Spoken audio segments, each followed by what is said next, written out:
Fala pessoal, sejam muito bem-vindos a mais um episódio do CoffeeCast.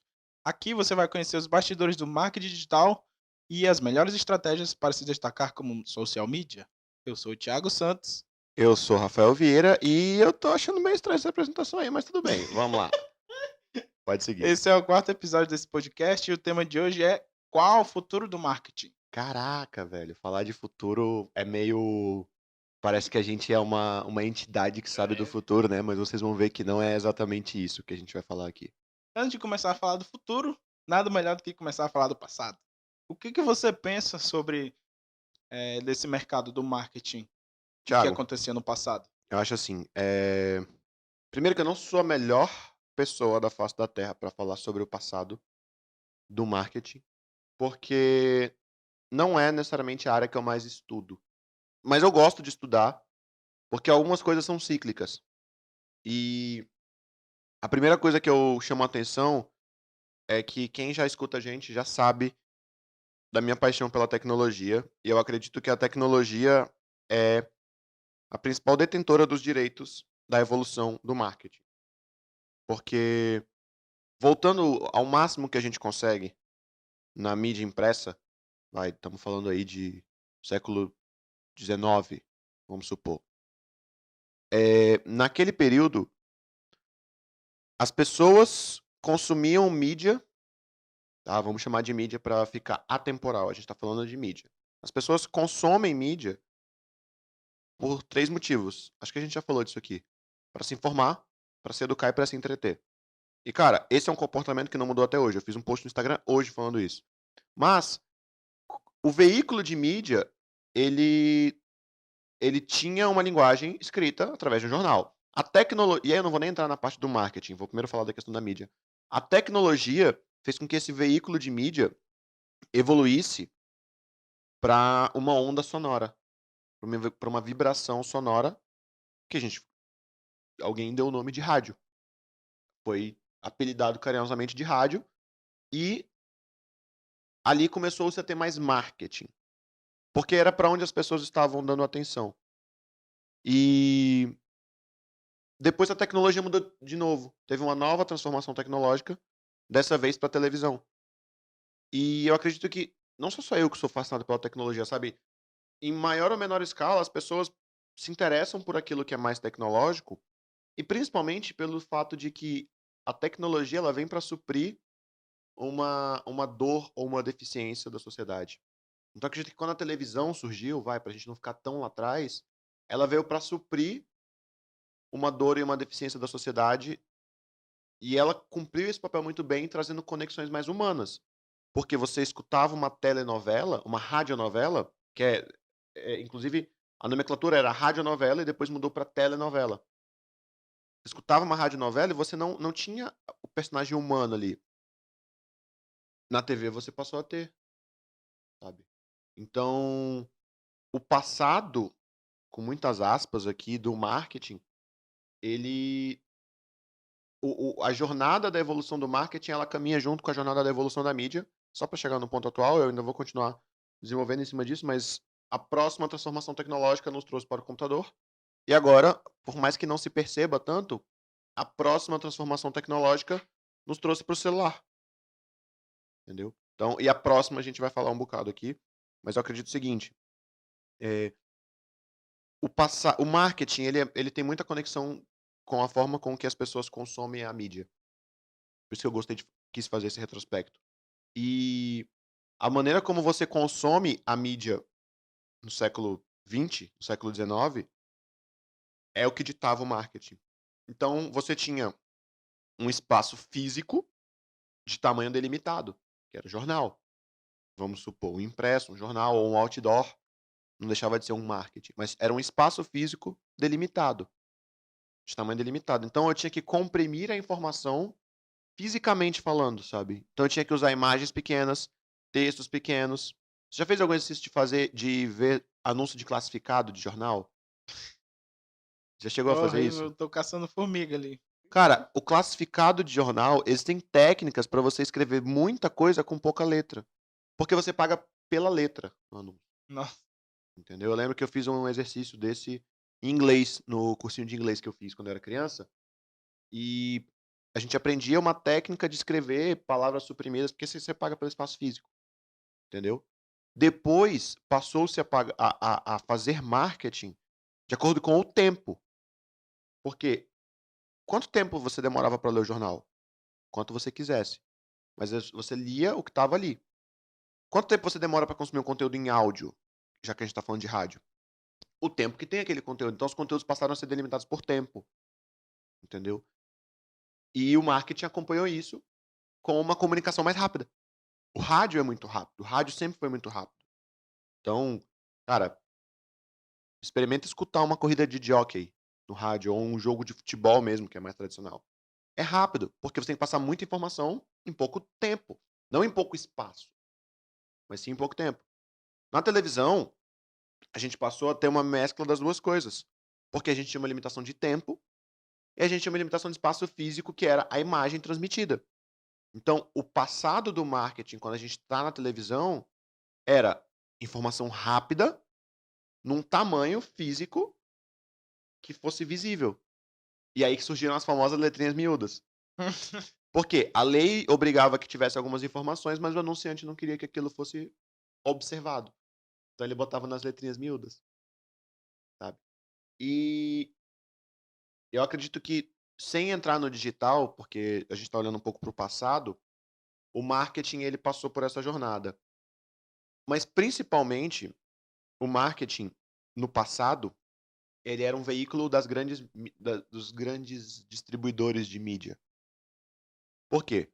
Você não pagava para ouvir rádio, ou você não pagava para assistir televisão aberta. E mesmo a televisão fechada, a televisão por assinatura que você pagava, não era o valor suficiente para suprir esse ecossistema. Então, passou-se a ter que monetizar em cima de propaganda, em cima de estratégias de marketing, isso já no passado. Só que tudo que a gente olha hoje como estratégia de marketing não é novo, cara. Você tinha que falar com o público correto. Então, se você quer anunciar um sabão em pó, você vai anunciar quando? No meio do intervalo da novela. Radionovela ou telenovela? Tanto faz. Porque a dona de casa tá escutando a novela. Ou tá assistindo a novela às 8 horas da noite, numa terça-feira. Saca? Agora, trazendo um pouco mais pro presente, e de forma bem simples, só para não fugir do nosso papo, eu acho que as pessoas pararam de tentar entender o comportamento. Porque eu acredito que o comportamento das pessoas não mudou de 1920 até 2010. A dona de casa escutava a radionovela na terça-feira às 8 horas da noite em 1920 e assiste a novela às 8 horas da noite em 2010. Assistia. O comportamento, as coisas pelas quais as pessoas se interessavam dentro daquela grade de programação não mudou ao longo de todos esses anos. Então eu acho que passou a ser desnecessário pensar sobre isso. A câmera desligou, então quem tá vendo no YouTube ou no Spotify vai ter uma pausa brusca. Peço desculpas por isso, mas só pra gente não se alongar muito, eu acho que deu pra ter uma clareza do que era o passado do marketing. Só pra. Eu acho que o grande raciocínio em cima disso é: as pessoas passaram a ter um comportamento durante muito tempo. Desde o rádio até a TV, as pessoas tinham o mesmo comportamento, consumiam as mesmas mídias nos mesmos horários, o noticiário sempre foi na mesma hora, a novela sempre foi na mesma hora, o programa de culinária sempre foi na mesma hora, o esporte sempre foi na mesma hora. Então as pessoas pararam de pensar se isso era relevante ou não. Só que agora é. Porque agora você consome mídia mais vezes ao longo do seu dia e em ambientes muito mais diferentes. Então, eu acho que a grande diferença do passado para o presente é esse. É que o nosso comportamento ele está mais amplo. Porque antes a gente só tinha um veículo de mídia que nos pautava. E, obviamente, a gente não tinha só um, tá? Mas a gente tinha um principal que nos pautava e que nos dava o maior contexto em marketing. Então, se você vai estudar marketing nos anos 80, se você vai estudar marketing nos anos 50, você vai estudar as propagandas da TV Manchete. Ponto, acabou. Se você vai estudar marketing nos anos 80, 90, você vai estudar as propagandas do Bombril. Ponto, acabou. Porque eram os principais veículos, os principais ambientes, saca? E isso tá mudando de forma muito mais rápida do que os responsáveis pelas grandes mídias estão conseguindo lidar. Já parou pra pensar que mesmo morando em um determinado lugar é possível viver em épocas diferentes? Não tão distante, a gente já conversou um pouco disso Cara, aqui na empresa, né? total, velho. Total. Escrevi um artigo no LinkedIn falando sobre isso. E quem quiser me seguir no LinkedIn é Rafael Vieira. Acho que tá rafaelvieira.me também, mas eu vou deixar o link aqui na descrição do vídeo no YouTube, no Spotify e do áudio, caso você esteja escutando no Spotify. Eu escrevi um artigo no LinkedIn falando mais ou menos o seguinte. A gente coexiste passado, presente e futuro em relação a marketing. Por quê? Só para quem não nos conhece tão bem, nós estamos em Rondônia. Eu diria que aqui a gente faz um marketing ultrapassado. Tanto no sentido de espaço temporal, quanto no sentido de já tem coisas melhores. Mas é ultrapassado. Nossa, encaixa perfeito com o raciocínio. A gente faz o marketing do passado. Se eu olhar num aspecto nacional, a gente está muito atrás do aspecto nacional aqui em Rondônia. Se eu olhar para o aspecto nacional e disser que aquilo é o presente, e eu fizer um comparativo com o aspecto internacional, parece que lá fora é o futuro. E, cara, nem é um negócio de bairrismo ou de síndrome de vira-lata, não. O Brasil é muito bom em marketing, mas a gente ainda perde para a maioria dos players dos Estados Unidos e para algumas estratégias, não para todos, para alguns casos específicos em países como China e Europa. Europa não é um país, né? Mas enfim, alguns países da Europa e a China, por exemplo. Mas aí já é mais pontual. Mas em relação aos Estados Unidos, a gente está, enquanto o Brasil, está bem atrás. Então, eu acho, a gente ficou muito tempo refletindo sobre isso aqui, né? Até usei a seguinte expressão hoje, numa reunião com um cliente, que é o seguinte: para as pessoas para a gente ser chamado de inovador, basta a gente copiar o que está sendo feito lá fora. Ponto, é inovação.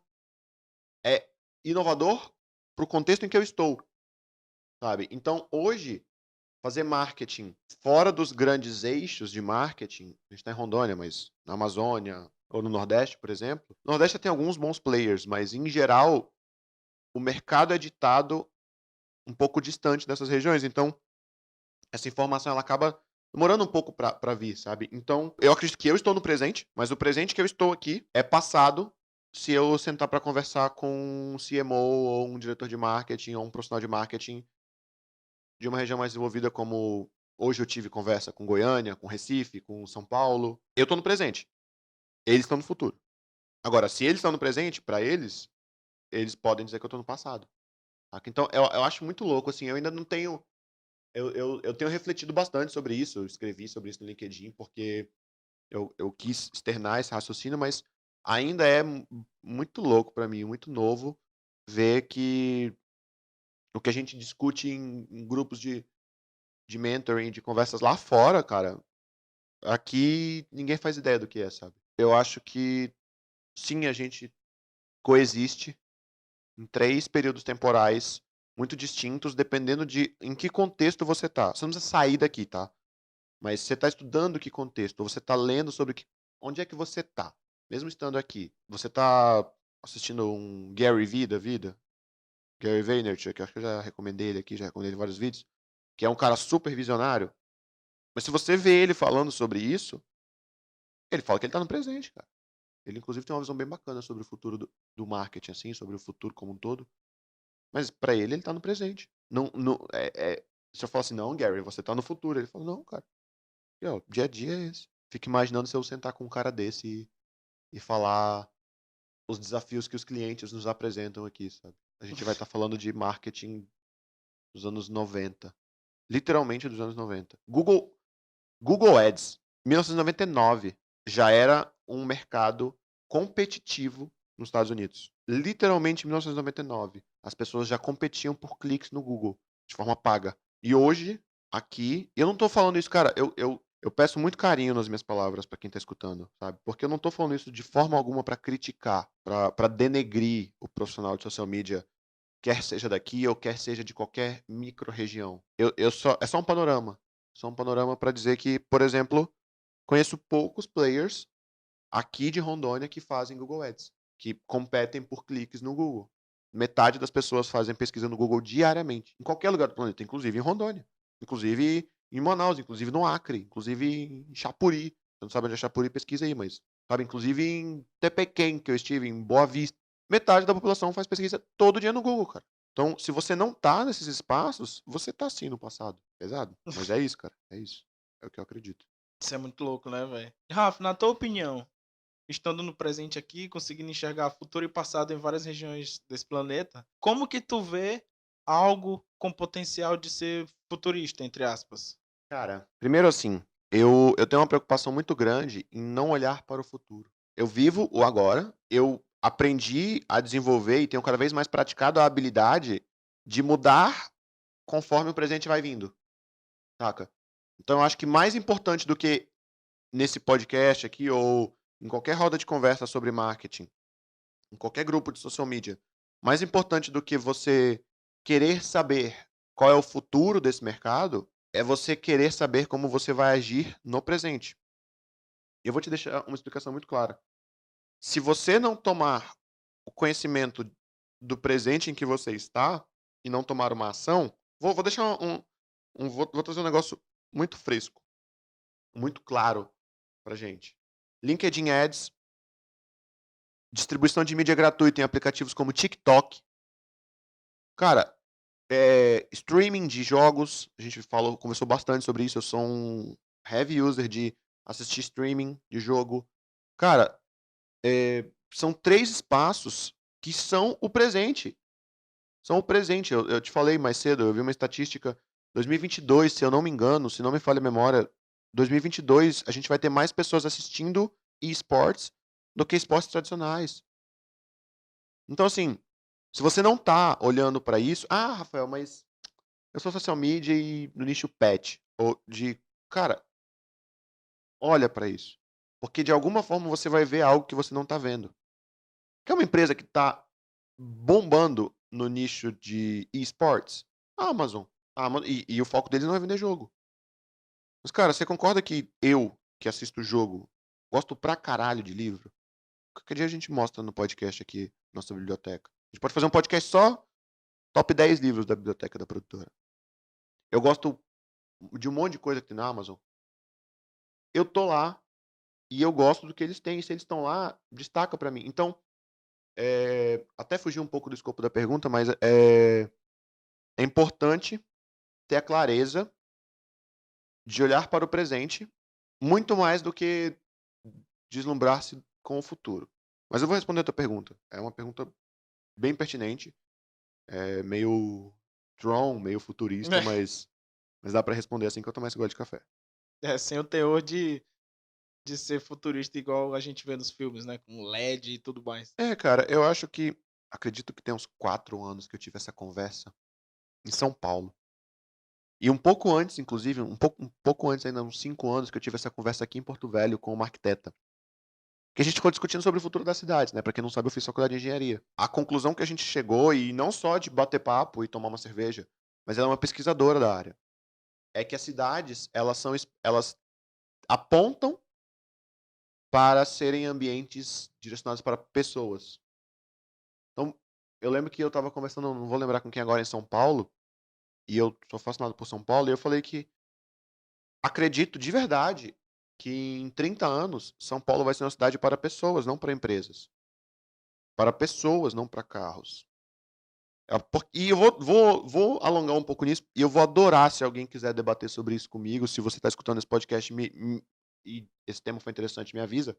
Vou me alongar só um pouquinho, porque isso eu vou conectar ali na frente com o marketing. São Paulo está insustentável de empresa. Isso é a minha visão, tá? Como você falou no começo da pergunta, é a minha opinião. Minha opinião pessoal. Que só existe opinião pessoal. Mas enfim. São Paulo está insustentável de empresas, de trânsito, de pessoas estressadas, etc, etc, etc. Só que esse mercado movimenta muita grana. O que eu acho que vai acontecer? Eu acredito de verdade que as empresas vão começar a sair de São Paulo, porque é mais barato. Porque cara, eu não faço ideia de quanto seja alugar um escritório numa avenida chique em São Paulo. Mas eu tenho certeza que é mais caro do que o meu escritório aqui. Você entende o raciocínio? Ah, E como a gente estava falando, com a evolução da tecnologia, cada vez mais as empresas não precisam estar fisicamente onde o cliente está. A gente atende cliente do Brasil todo e a gente está fisicamente em Rondônia. Mas quando as empresas começarem a sair de São Paulo, você concorda que vão ter espaços para pessoas ali? E eu acredito de verdade que o foco vai ser para pessoas, porque São Paulo precisa continuar tendo gente. Não é assim, sei lá, 10, vamos arredondar para facilitar os cálculos. 10 milhões de habitantes em São Paulo, 3 milhões trabalham em empresas, 70% das empresas saíram de São Paulo, de repente 2 milhões de pessoas sumiram da cidade. Não, cara. Sabe? Porque hoje, na verdade, essas pessoas já saíram de São Paulo. E eu estou citando São Paulo só porque é um grande centro. Essas pessoas já saíram de São Paulo, elas já moram fora de São Paulo e trabalham em São Paulo. Eu acho que a gente está apontando para um processo reverso. Que as empresas vão sair de São Paulo e as pessoas vão para São Paulo. E esse espaço para pessoas, ele tende a ser cada vez mais otimizado para pessoas. Por quê? Se eu estou numa cidade que não é a minha, eu estou ali só para trabalhar, foda-se a cidade. Agora, se eu estou numa cidade que é a minha e eu saio dali para não é que foda-se a outra cidade, é que eu vou começar a me preocupar com a minha cidade. E esse é um papo mais de urbanismo e tudo mais, mas direcionando para o marketing, o futurismo, se é que eu posso usar essa expressão, do marketing, para mim, ele é apontado para pessoas. Ele é apontado para relações interpessoais. Por quê? Cara, já existem tecnologias, por exemplo, de robôs acompanhando idosos. Isso, estamos falando só de automação, de inteligência artificial. Não estamos falando de marketing ainda. Mas o quanto vai demorar para que isso também, para que essa ferramenta passe a ter uma preocupação com o que esse idoso vai consumir e passe a ter o que já é uma realidade, o controle sobre as compras desse idoso e passe a comprar coisas saudáveis, saca? Tu entende? Então, eu acho que acho que a tecnologia tá apontando para cuidar de pessoas. Eu sou muito passional em relação a isso. Eu quero acreditar nisso. E não é só um achismo, isso tem apontado com muita clareza. Mas assim, em relação ao marketing, as marcas vão ter uma tendência cada vez mais humana, cada vez mais ramificada. As marcas, elas passaram anos, décadas, tendo um canal de comunicação, certo? E elas agora precisam ter 15, 20 canais de comunicação, 30 canais de comunicação, dependendo da marca. Netflix tem 75 posicionamentos de marca, contando online e offline. Isso está cada vez mais forte. E eu acho que esses são os dois pontos principais que eu enxergo com essa visão mais futurista. A gente não vai estar andando de carro voador, a gente não vai estar, sei lá, qualquer outra coisa futurista dos Jetsons. Entreguei minha idade agora. Mas a gente vai estar sim se importando mais com pessoas. Por que que eu acredito muito nisso? Porque senão vai ficar insustentável o outro lado. Então, para o marketing, as empresas que se importarem com pessoas vão sair na frente. E para o profissional de marketing, o profissional que aprender a trabalhar olhando para pessoas, olhando para o que as pessoas querem, o que as pessoas valorizam, o que é um resultado bom para pessoas, não números, esse cara sai na frente. Esse cara tá apontando para uma direção saudável para ele, porque eu acho que o outro lado, eu acredito que não vai vingar simplesmente porque não é saudável, cara. Não é saudável você buscar indistintamente o growth hacking, as empresas crescerem 40% por mês, 300% por ano. Cara, isso acontece? Óbvio que acontece. Mas não é saudável. E juro que eu vou terminar a resposta agora. Outra coisa que eu acredito de verdade, cara, eu não sou uma pessoa muito intuitivamente direcionada para esse lado futurista, mas isso para mim já é uma realidade, a gente passou muito tempo querendo escalar negócios, escalar resultados, buscar tudo que fosse escalável. O que é escalável? É algo que eu boto energia X e volta uma quantidade Y. Eu boto 10% a mais de energia e esse resultado ele se multiplica infinitas vezes. Isso é escalável. Eu preciso botar pouca energia para o resultado se multiplicar várias vezes. Eu acho que marketing, ele aponta para o outro lado. Não é algo escalável, não tem que ser algo direcionado para escala.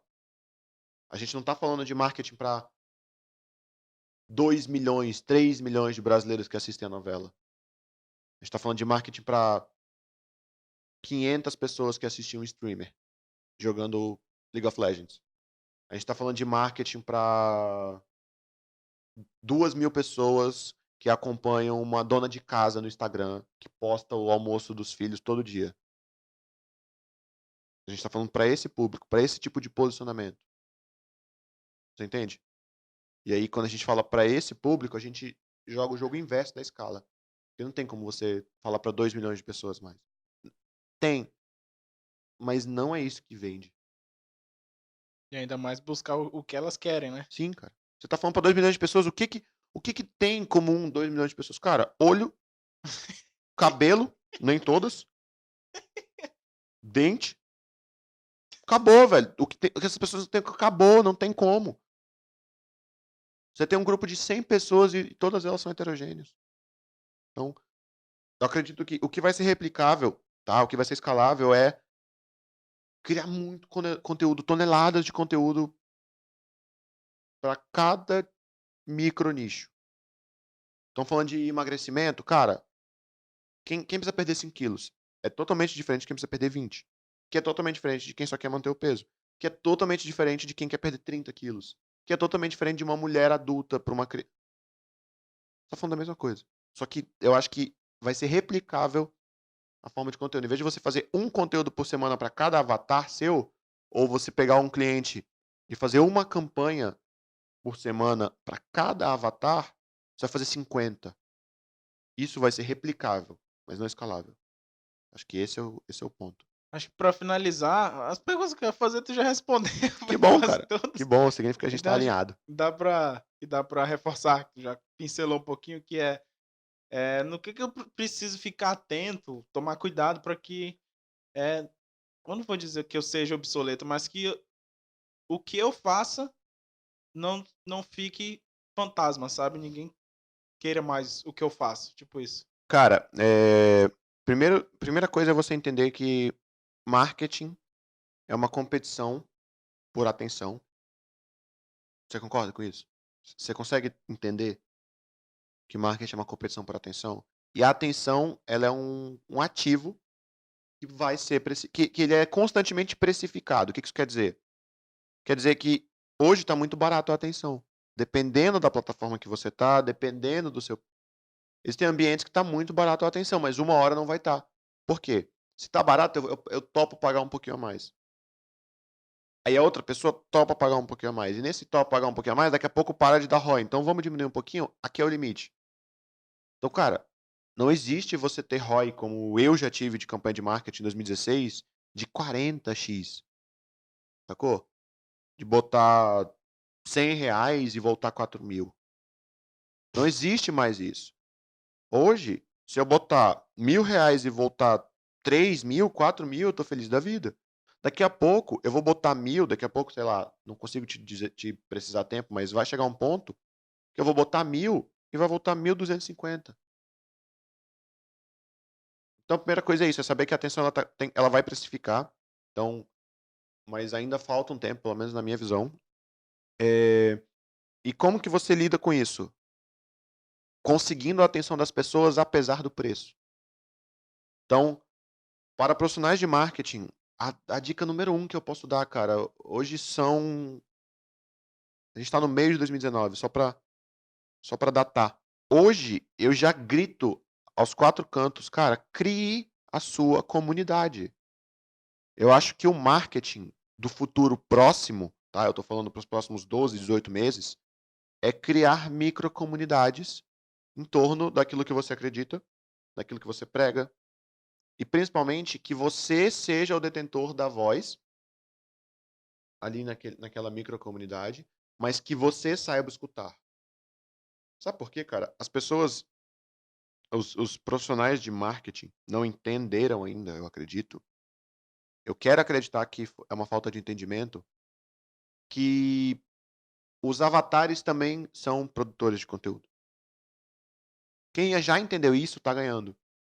Por quê? Se eu vendo para uma pessoa que é um produtor de conteúdo, e se ele produzir conteúdo para mim em cima dessa venda, cara, você comprou um celular na minha loja, comprou uma caneca na minha loja. Só que se eu tenho a crença de que você é um produtor de conteúdo e eu te incentivo de diversas maneiras a produzir um conteúdo em cima desse produto, a tua audiência passa a ser a minha audiência em cima daquele produto.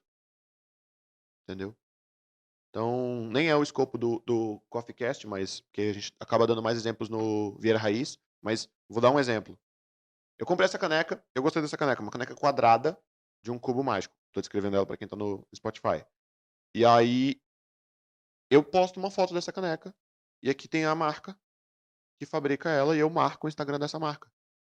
Cara, eu mostrei essa caneca para 200, 300 pessoas no story ou para 500, 600 pessoas no meu feed.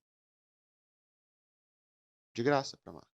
Simplesmente porque gerou uma conexão. Eu me sinto parte de uma comunidade. Porque eu sou fanático por caneca, tenho coleção, tenho mais de 50 canecas. Então, se eu tiro uma foto e falo mais uma para minha coleção, eu tô falando com quem? Com a comunidade dos colecionadores de caneca. Sacou? Se eu tiro uma foto de um café sendo feito, coisa mais linda, e posto uma foto, não tem nada melhor do que tomar um café bom, eu tô falando com uma comunidade.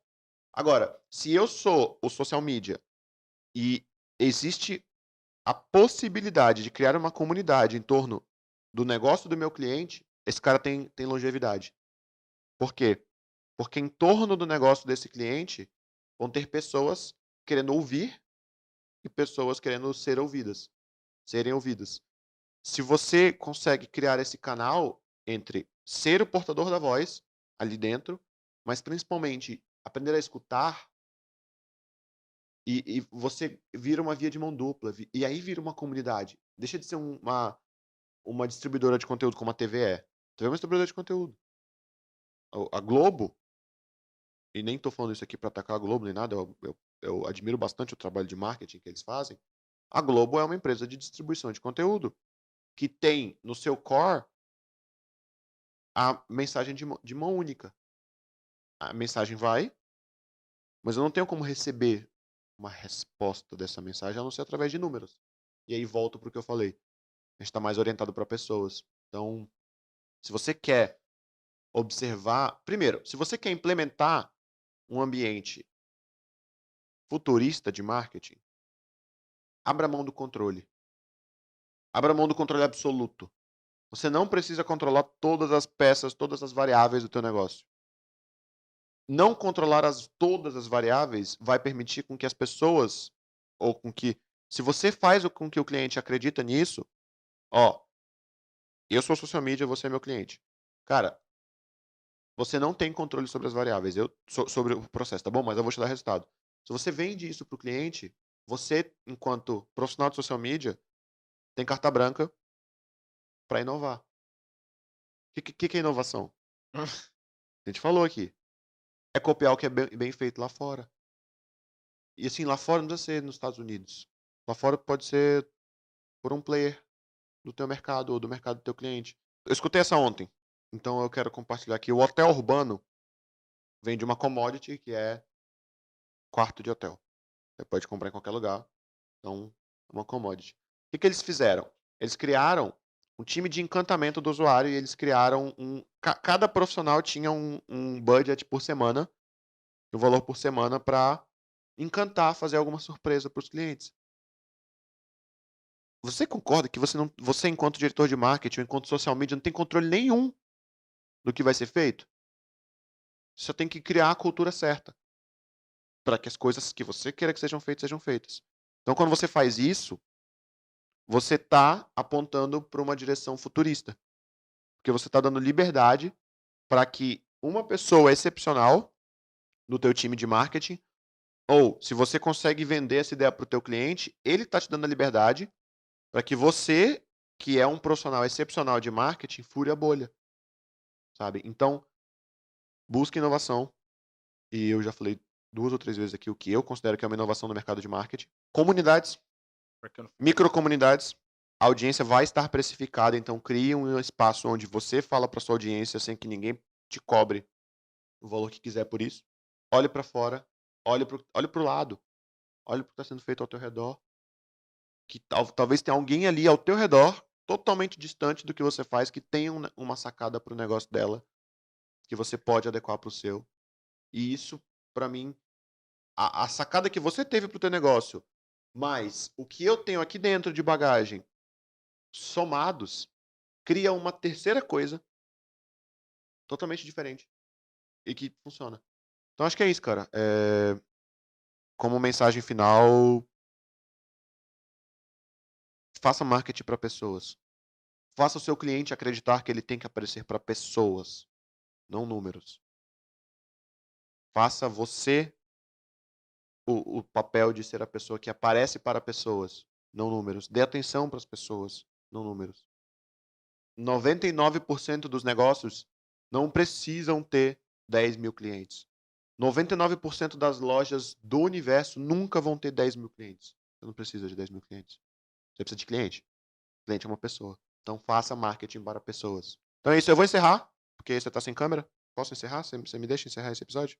Fique à vontade. Pessoal, quem chegou até aqui no episódio, muito obrigado. Esse episódio ficou bem longo, ele ficou bem filosófico, mas eu adoro conversar sobre isso. Eu acredito que isso é a profundidade que a gente precisa ter numa conversa de marketing. Então, se você gostou desse episódio, se você está assistindo no Deezer, no Spotify, no YouTube, onde você estiver assistindo, no Apple Podcast, no Google Podcast, a gente está em todas essas plataformas.